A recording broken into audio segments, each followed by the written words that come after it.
अस्सलाम वालेकुम। आज आप बेइंतहा किस्म की खस्ता पापड़ी की रेसिपी देखेंगे इस वीडियो में, जो आपके चाट के फ्लेवर को भी चार चांद लगा देगी। आप सोच रहे होंगे किस शेप की पापड़ी है, लेकिन इसकी प्रेजेंटेशन थोड़ी सी डिफरेंट होगी और टेस्ट बहुत मज़े का होगा। तो चलिए हम स्टार्ट करते हैं। सबसे पहले हम आटा गूंदेंगे। ये वीडियो थोड़ी सी लंबी है पर यह बहुत इंपॉर्टेंट है, आपने कुछ भी स्किप नहीं करना, एक एक चीज़ को एज इट इज़ फॉलो करना है for the perfect results. 2 cup मैदा ले लें। अब आप यहाँ खाली मैदा और नमक डालकर भी पापड़ी तैयार कर सकते हैं। 2 कप मैदे में 1 चाय का चम्मच नमक, और ये दोनों चीज़ें ऑप्शनल है। यहाँ पे मैं अजवाइन डाल रही हूँ। आधा चाय का चम्मच हाथ से मसल कर, ये आपको चाट समोसे पकौड़े जो हमने सब खाए उनको हज़म करने में थोड़ी सी हेल्प करेगी, तो ये आप डाल लें, अच्छा है। लेकिन अगर टेस्ट नहीं पसंद तो मत डालें। ज़ीरा, ये भी टोटली ऑप्शनल है। आधा चाय का चम्मच, इसको भी हाथ से आपने हल्का सा कुटा हुआ कर लेना है और फिर डालना है। उसके बाद घी थोड़ा सा जमा हुआ 3 खाने के चम्मच। गर्मी बहुत ज़्यादा है तो फ्रीज़र में रख के पहले अपने घी को इतना जमाएं और फिर उसको डालें। उसके बाद हाथ से अच्छी तरह मसलना है। सारे आटे में आपने मैदे में 3 टेबलस्पून घी को अच्छी तरह मिक्स करना है। गूंदना भी स्टार्ट नहीं करना जब तक कि आपका आटा जुड़ ना जाए। आप कहीं से भी उठाएं, उसकी इस तरीके से डली बननी चाहिए जो अभी मैंने दिखाई है। अब हम इसमें बिल्कुल थोड़ा थोड़ा पानी डालकर गूंदना स्टार्ट करेंगे, लेकिन उससे पहले आपके मैदे और घी को इतना जुड़ जाना चाहिए जैसे वीडियो में दिखाया है। अब यहाँ पर इसको हम मिक्स करेंगे अच्छी तरह से। थोड़ा थोड़ा पानी आपने लेना है, इसको बहुत ज़्यादा नहीं गूंदना। इसलिए जब एक गोला बन गया तो मैंने जो बाकी का ड्राई आटा था उसको अलग से गूंदा और फिर इन दोनों को मिक्स किया है, क्योंकि अगर आप इसको बहुत ज़्यादा गूंद लेंगे, बहुत ज़्यादा मुक्की लगाएंगे तो आपकी पापड़ी सख्त बनेगी बजाय इसके कि वो क्रिस्पी बने। तो बस आपने जैसे ही ये जुड़ जाए, इसको हल्का हल्का पानी लगाना है और इसको यकजान करना है, एंड दैट्स इट। कोई एक्स्ट्रा मुक्की नहीं लगानी, इसको कोई एक्स्ट्रा आपने दबाना नहीं है। अब यहाँ पे इसको अच्छे से थोड़ी शेप दे देते हैं और कोई भी कपड़ा लेकर या किसी एयर टाइट बर्तन में रखें। मैं यहाँ पे क्लीन शीट ले रही हूँ, आप इसकी जगह कपड़ा भी यूज़ कर सकते हैं। इसमें हम रखेंगे अपना आटा पापड़ी का और अच्छी तरह से बंद कर देंगे कि किसी एक कोने से भी हवा ना जाए। ये स्टेप बहुत इंपॉर्टेंट है। वैसे तो हर स्टेप ही इम्पॉर्टेंट है, बहुत आसान रेसिपी है, लेकिन स्टेप्स आपने एज इट इज़ फॉलो करने हैं तो बहुत अच्छी पापड़ी बनेगी। अब इसको यहाँ पे रेस्ट दे दें आधे घंटे के लिए। अगर आप घंटा 2 घंटा दे सकते हैं तो बहुत अच्छा है, लेकिन कम से कम घंटा और ज़्यादा से ज़्यादा 2 घंटा। अब यहाँ पे मैंने ये 2 कटर्स लिए हैं, इनसे कट करूँगी डो को, या आप किसी भी गोल चीज़ से काट सकते हैं। बजाय इसके कि हम एक एक पापड़ी को बेलें, ये ज़्यादा आसान है। यहाँ पे मैं शीट बिछा लेती हूँ क्योंकि आधा घंटा हो चुका है, और अपनी डो को निकाल लेते हैं। डो बहुत ही नरम है, लेकिन नरम करने के लिए इसको हमने कोई बहुत ज़्यादा पानी इस्तेमाल नहीं किया।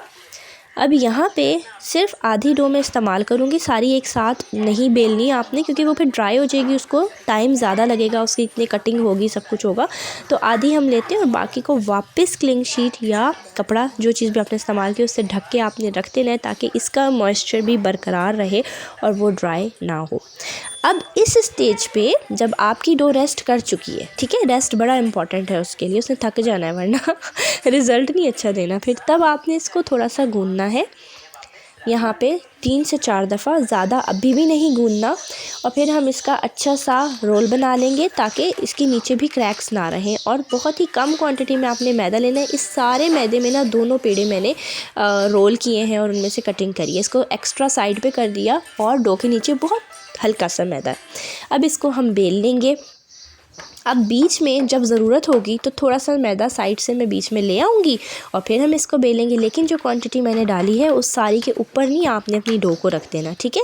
बहुत कम खुश्की होगी, बहुत कम ऑयल पिएगी आपकी पापड़ी, और खस्ता भी बनेगी और ज़्यादा लॉन्ग रन में वो खस्ता रहेगी, ठीक है। इस बात को मेक श्योर करना है कि खुश्की ज़्यादा ना हो। ये बहुत इंपॉर्टेंट स्टेप है। फोर्क की मदद से अपनी डो में सुराख कर दें, क्योंकि हम यहाँ पे पूरी नहीं बना रहे, हम पापड़ी बना रहे हैं। हमें फूली हुई चीज़ नहीं चाहिए, हमें फ्लैट चाहिए, ठीक है। तो सारी में जब सुराख हो गए हैं, उसके बाद कटर से मैं इसे कट करूँगी। कटर से कट करने की वजह ये है कि हर जो एक प्लेट होगी सर्विंग, या आप अगर डिस्पोजेबल ग्लास में सर्व करते हैं तो फिर उसके ऊपर आपने एक पापड़ी रख देनी है। अब जो दूसरी पापड़ी होती है, जब हम उसे फैला के रखें तो वो नरम पड़ जाती है, और जब हर कोई डाले तो इफ्तार के टाइम पे इतना टाइम नहीं होता कि हम फ्रूट चाट भी डालें और पापड़ी भी डालें और फिर नमाज़ भी पढ़नी होती है। तो ये बड़ा अच्छा रहता है कि आपने सर्विंग कर दी पहले से ही गेस्ट के लिए और एक एक पापड़ी या दो दो पापड़ी उसके ऊपर आपने रख दी, तो ये नरम भी नहीं पड़ेंगी और ज़रा प्रेजेंटेशन जो है वो भी डिफरेंट हो जाएगी। बच्चों के लिए मैंने स्टार शेप रखी थी। अब वो एक रोल पूरा उसमें से शेप्स कट कर ली है। अब दूसरा जो उसका जो बचा हुआ है वो दूसरे वाले में हम ऐड करेंगे, दोनों को मिला के थोड़ा सा गूँधेंगे। सेम ट्रीटमेंट जैसे पहले वाले पार्ट का किया था। गूँधने के बाद इसकी स्टार शेप्स की कटिंग करेंगे। साथ ही इस टाइम पे मैंने ऑयल गर्म होने रख दिया है और ऑयल को कितना गर्म होना चाहिए ये भी मैं आपको बताऊंगी और वो भी बहुत इम्पॉर्टेंट है चेक करना, ठीक है। अब यहाँ पे इसको हम बेलेंगे, लेकिन उससे पहले मेरा ऑयल गर्म हो गया तो चलिए हम ऑयल की तरफ चलते हैं और इसका टेम्परेचर चेक करते हैं। ऑयल को मैंने मीडियम फ्लेम पर गर्म किया है और एक हल्का सा मैदे का टुकड़ा आपने लेना है, उसको फ्लैट करना है और डालना है। अब वो अगर फ़ौरन ऊपर आ गया तो आपका ऑयल बहुत गर्म है, फिर आपने नहीं अपनी पापड़ी डालनी है, आपने आँच हल्की करनी है, थोड़ा सा कम गर्म करना है। और जब आप उस टुकड़े को छोड़ें तो उसकी साइड्स पे बबल्स बने, वो टुकड़ा फ़ौरन से उठ के ऊपर ना आए, हमें ऐसा टेम्परेचर चाहिए। अब आप देखिए मैंने फ़्लैट किया, ठीक है, पापड़ी के आटे में से थोड़ा सा टुकड़ा लिया, इसको मैं डालूँगी। अब आपने देखना है कैसे आ रहा है ऊपर, आपने ध्यान से देखना है कि ये फ़ौरन ऊपर आएगा या ये रहेगा इसकी साइड में बबल्स आएंगे, ठीक है, ध्यान से देखिएगा। ये फ़ौरन ऊपर आ गया, हमें ऐसा नहीं चाहिए, मेरा ऑयल बहुत गर्म है। अब मैं इसकी आंच थोड़ी हल्की करूँगी ताकि ऑयल जो है थोड़ा सा कम हो गर्म, और जैसे मैंने आपको बताया है कि उसकी साइड्स पे हल्के से बबल्स हमें चाहिए। ठंडा हो गया था ऑयल, अब इसमें मैं अपनी पापड़ी डाल रही हूँ और देखें ऊपर नहीं आई, उसके साइड्स में हल्के हल्के बबल्स बने, इतना ही गर्म हमें ऑयल चाहिए। ओवर क्राउड आपने नहीं करना, ओवरलैप आपकी कोई पापड़ी नहीं होनी चाहिए, अलग अलग उसको करना है। और उसके लिए आप बड़ी कढ़ाई भले ले लें, अगर आप छोटी लेंगे तो थोड़े थोड़े डालें। की फ्राइंग बहुत इंपॉर्टेंट है, ध्यान से सुनिएगा। टोटल फ्राइंग में 8 मिनट लगेंगे। आपने तेज़ आंच पे फ्राई नहीं करना, ऑयल की चेकिंग करनी है जैसे मैंने बताई है, और फिर 4 मिनट तक इसको आपने नहीं छेड़ना। जब 4 मिनट का टाइम गुजरेगा तो आप देखेंगे कि आपकी पापड़ी आहिस्ता आहिस्ता ऊपर आनी शुरू हो गई है और उसके साइड के जो किनारे हैं वो हल्का हल्का कलर चेंज कर लेंगे। लेकिन उससे पहले आपने इसे बिल्कुल नहीं छेड़ना, मेक श्योर करना है कि कोई पापड़ी दूसरे के ऊपर ना आए। अब मुझे क्योंकि वीडियो रिकॉर्ड कर रही थोड़ा टाइम हो गया था बेले हुए, तो वो जो मैंने सुराख किए थे ना वो मुझे लगा जैसे कम हो रहे, फूल रही है पापड़ी, इसलिए मैं दोबारा स्टिक से कर रही हूँ। आप तो फ़ौरन डालेंगे तो आपको ज़रूरत नहीं पड़ेगी, और आप फोर्क से सुराख ज़रूर करिएगा क्योंकि हमें पूरी नहीं चाहिए, हमें पापड़ी चाहिए। पर इसकी डो इतनी परफेक्ट गूंदी है ना कि ये फूले बगैर रह ही नहीं सकती, इसलिए आपको सुराख करने बहुत ज़रूरी है।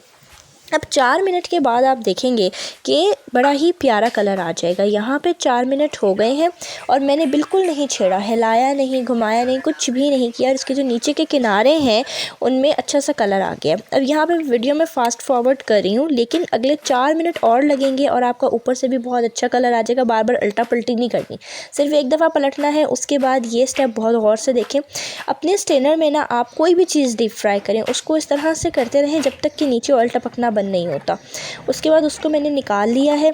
अब यहाँ पे जो दूसरा बैच था उससे मैंने स्टार शेप करी क्योंकि बच्चे बड़े अट्रैक्ट होते हैं, और चने जो हैं वो बच्चों के लिए ना बहुत ही इंपॉर्टेंट होते हैं, उनके हेल्थ के पॉइंट ऑफ व्यू से भी, और हेल्दी फूड भी है। तो आप अगर उसमें शेप्स वाली पापड़ी डालेंगे तो बच्चे बहुत शौक से चाट खाते हैं। चॉइस आपकी, आप चाहें आप सारे सर्कल्स बनाएं, किसी शेप की और मत बनाएं, ठीक है।